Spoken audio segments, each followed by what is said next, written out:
Well, welcome to 20 Minutes with Mike. I'm so pleased that you're joining me today. I think I have a really interesting topic to discuss today, and that's going to be planning your day. You know, one of the challenges that I have found in the course of the almost 37 years of practicing law and being on this planet for almost 62 years at this point, is that it's really easy to get distracted and wind up having these great ideas of things that you want to get done, expectations of the things that you want to get done, and then not being able to get them done. So let's get started. All right, we're going to talk about planning your day and tricks. I hate to say that they're tricks, but it's concepts and ideas that hopefully you will find to be very helpful. So the number one thing is that you have to be intentional about it. I mean, you have to actually make a plan. You got to decide what it is that you want to accomplish, and then I believe you need to write it down. I'm still old school. I still use like using the pen and paper.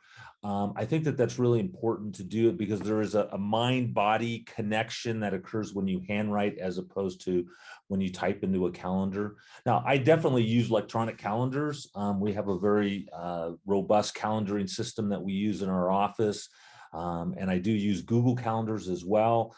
So I'm not suggesting that you don't take advantage of those, but there is I think a very significant advantage to writing things down, having written to-do lists.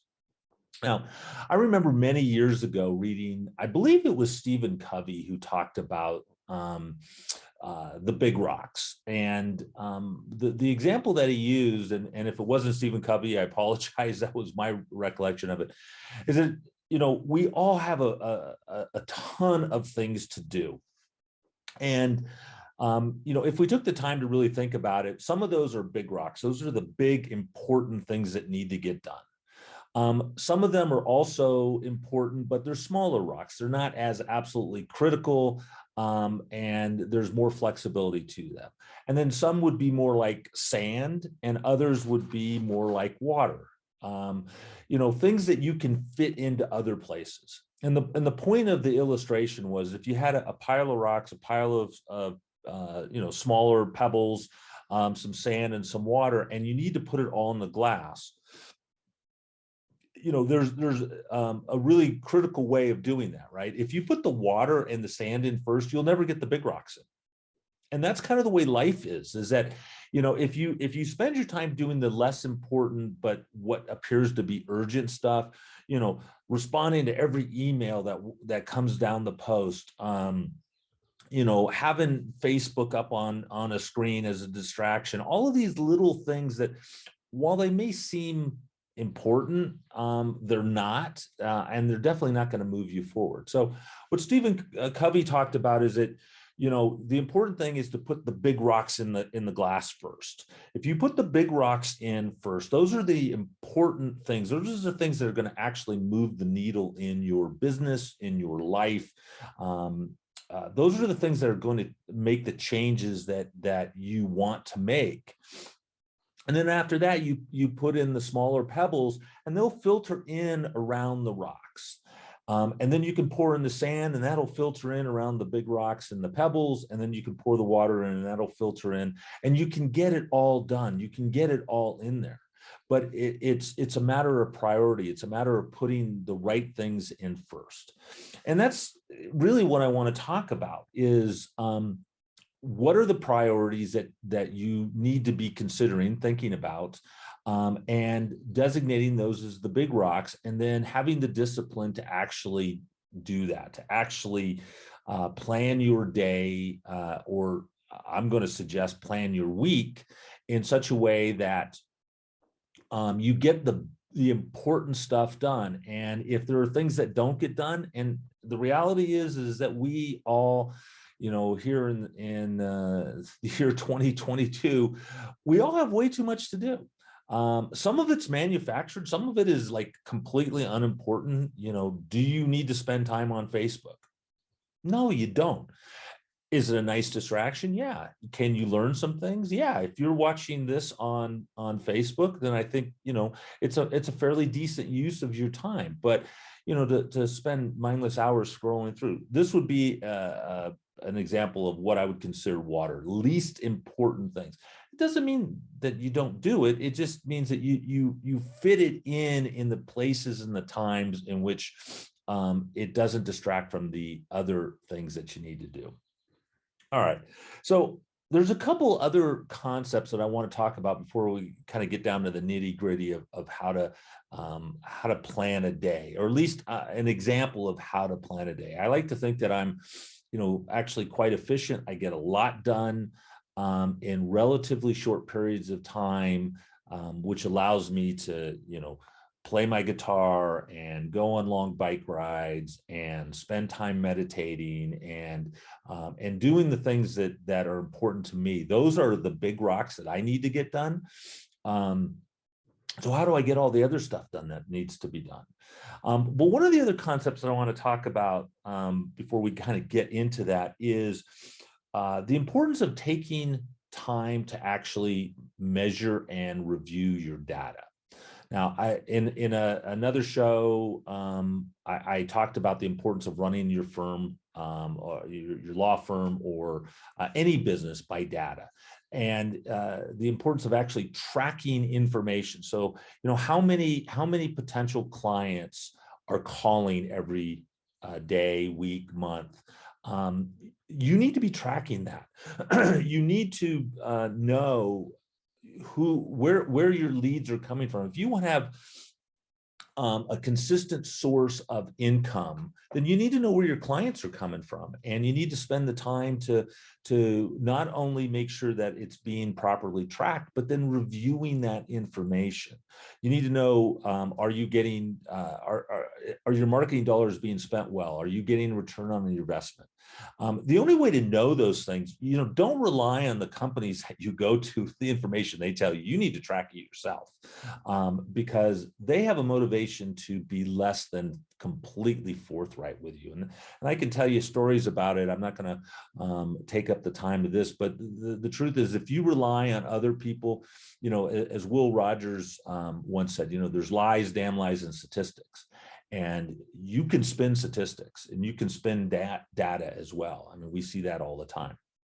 So one of the big rocks, in my opinion, that you need to have in your life, and certainly in your business life, is you need to make sure that there's time being spent tracking information. Now, I'll have a whole nother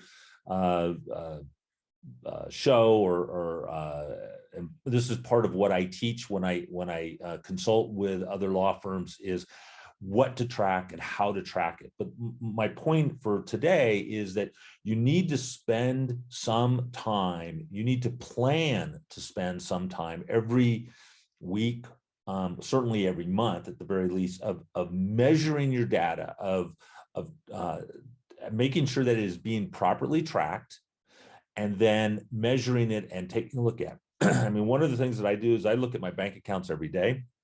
I look at the P&L every day, even though I know it's not updated every single day. I go through it and I look at, how are we doing compared to last year? How are we doing on the gross revenue side? How are we doing on the net? Where are we spending our money? What are our percentages? How much is our payroll to our gross? How much is our marketing to our gross?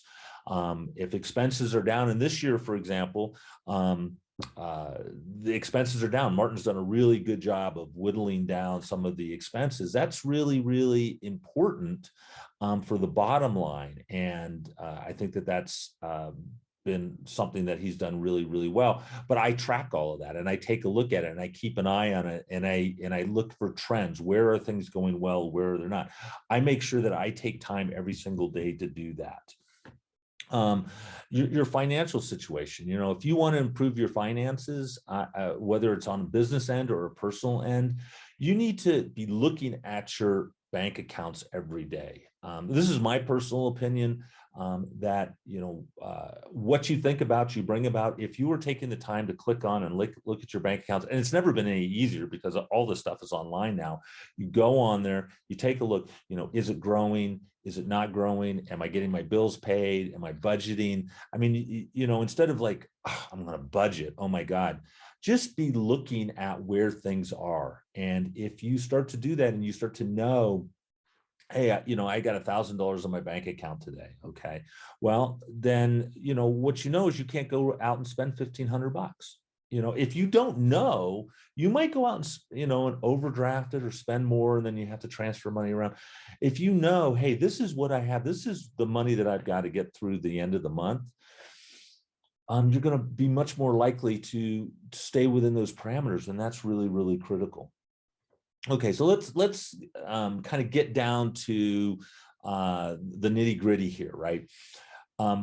I recommend, and I've recommended this in a number of different shows, I recommend that you plan your weeks in advance. So don't just plan today. Plan a whole week in advance. And I do that on a Friday afternoon or Friday morning. And the reason I do it on Friday is I want to know whether or not I have the weekend off. Sometimes I look at my calendar and I'm like, okay, I need to do jail visits. I've got a motion that needs to get run or written. I need some real undistracted time. And for me, what I've just found over the years is that the weekends are the best time to have undistracted time, because I don't have the phone ringing at, the offices, and, things aren't going on there. So that tells me that I may need to work on a Saturday or a Sunday, and that will free up other time in the week, because I know that, in a regular work week, the phone is going to be ringing, that there's going to be other things going on, and there's going to be a lot of distractions. And so my point is that for me, I plan the following week, that Friday morning, I take a look and I look at the big rocks. So I put those in the calendar: court appearances, motions that need to be done, meetings that need to occur, telephone calls that need to happen. I'm trying to settle, for example, I'm trying to settle a case. I'm going back and forth with my client, and then going back and forth with the district attorney, trying to come to some sort of resolution. That's a big rock. That's a lot of time. If I get the case settled, I don't have to go to trial. If I don't get it settled, then I've got to go to trial. So this is a big rock. I've got that on my calendar, and I block off time to do that. So, there may be a telephone call that occurs on Monday and a telephone call that occurs on Wednesday, and I put those in my calendar. Those are big rocks. Court appearances obviously are big rocks because those can't be moved. So you go through and you look at what are the big rocks in your week. What is coming up? What are the things that have got to go in the glass first? And then you start looking at, okay, what are the other things that need to be done? I have, a number of phone calls that need to be made to clients that are, panicking about a certain issue that's going on. It's not, there's not really anything that can be done at this juncture. It's just to calm everybody down, but to get that information, to them. So those would be, the pebbles as far as I'm concerned, but I can fit those in among a bunch of other things. I can fit those in around the big rocks. And then the next thing that I would put in that category, the thing that I would consider to be sand, is your email, right? Email is such a funny thing because people send you email, and that is the number one mode of communication nowadays. Offers are being made, the court's sending me emails. I mean, these are important, and I don't want to give the impression that we should ignore them in any fashion. But the emails, again, are things that you can put in other places. Now, if you send me an email, you get a response back that says, I only look at my emails a couple times a day. I don't look at the email first thing in the morning. Unless I'm walking to court and, the DA emailed me to say, hey, I'm going to be late or something, but I don't look at the emails first thing in the morning. I usually don't look at it until around 11 o'clock. Why? Because I don't want my day to be sidetracked because someone sent me a panicked email, or that there's something that needs to be done. Email definitely needs to be dealt with, but it can be fit into your day. And what my experience has been, and I've been doing this for years, is people just get used to the fact that Mike's not going to respond immediately. If you send me an email, you're not going to get an immediate response. You're just not, because I dictate my day. There's a guy by the name of Dan Kennedy who's written a lot of books on time management and marketing, and he's sort of the guru to the gurus that I work with. He's been the mentor to the mentors that I've worked with, and he doesn't do email, period. You want to communicate with him, you send him a fax. Well, good luck with that, right? And you may get a response at some point. He's not going to ignore you, but he's going to make you jump through the hoops if you want his time. Because recognize that when someone sends you an email, they're demanding your time. And time is something that you got to guard. And that's really, I think maybe that would be the biggest message that I'm trying to really get across, is that you've got to guard your time. If you want to get the things that you want done, the things that you consider high priority, if you want those done, then you have got to guard your time. If you let everybody with access to your email address steal your time away, you won't get the things done that you want done, and you will not progress in the same way. And that's what this is really about: living intentionally and not allowing people to steal your time with things like email. The other thing, if you work in an office where, especially like myself, I'm the senior person, right? I've been around the longest. I've done all these things, so people are constantly coming to me asking me questions. If I just allow that to happen, and I do a lot, but if I really allow that to happen all the time, my day is just broken up. Because the studies show that if you're in a task and you get interrupted by anything, it's going to take you 10 to 15 minutes to get back into the flow of that. So it is, I've really gotten to the point where I just close the door and say, look, I'm not available. I time block off on my calendar. Do not disturb me.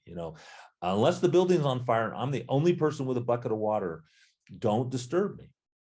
And then I try to set times for people to come and actually, make myself available. So I cut out time blocks for people to come and actually see me or communicate with me.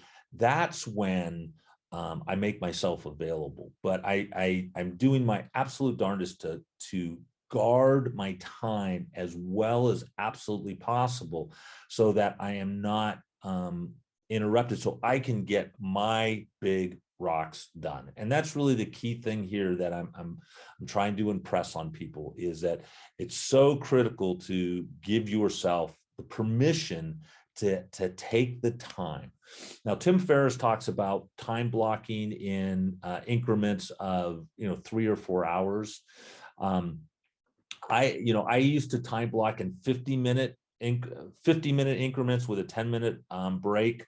I'm finding that what is working better for me now is 90-minute increments. So I just push through 90 minutes, and then I take more like a half-hour break, whether it's picking up my guitar or answering emails. I mean, a break isn't always getting up and doing something fun. Sometimes it's, okay, now I'm not going to be focused on this project. I am going to now review emails, go through all the junk that I get through emails. So what I've learned is that you have to learn to adjust. So I was doing 50 minutes, now I'm doing 90 minutes. I'm trying that out. I've been doing that for a few weeks. It seems to be working better for me. The 4-hour breaks that Tim Ferriss talks about, to me, is just too long. I don't have that level of concentration, and I'm too easily distracted for that. So I think what you got to do is you got to find what works for you. And And that's really the bottom line of all of this stuff. And any kind of time management or anything else that you're doing, you've got to find that what works for you. If it doesn't work for you, you're not going to do it. And it's as simple as that. All right, so there's our there's the crow indicating that we're at 20 minutes. So again, to just sum up real quickly, use your time intentionally. Figure out what your big rocks are, what the important things are, and make sure that those are etched in stone, time blocked on your calendar. Make sure that those get done. And then everything else is going to be of a lower priority, and you fill it in the other periods of time. Don't let your time get taken up with things that seem urgent, but really aren't very important.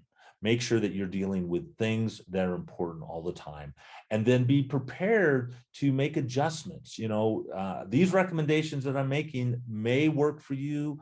Maybe they'll just give you some insight into something that will work better for you, but be willing to adjust and change things up and find out what works best for you. All right, everybody, I hope you find this helpful. For more information on this or many other subjects, go to my website, mikechastain.com. These videos will all be on there, and now I'm having them transcribed and turned into blogs. So all that information is in there. And then I offer personal one-on-one counseling or training, helping people actually work through these things so that you can, rocket through a lot of these problems. We don't have to struggle with all these things because the path has actually been laid. All right, everybody. Hope you have a great day. And remember, be grateful for what you have and be willing to work for what you want. All right, y'all take care. Bye.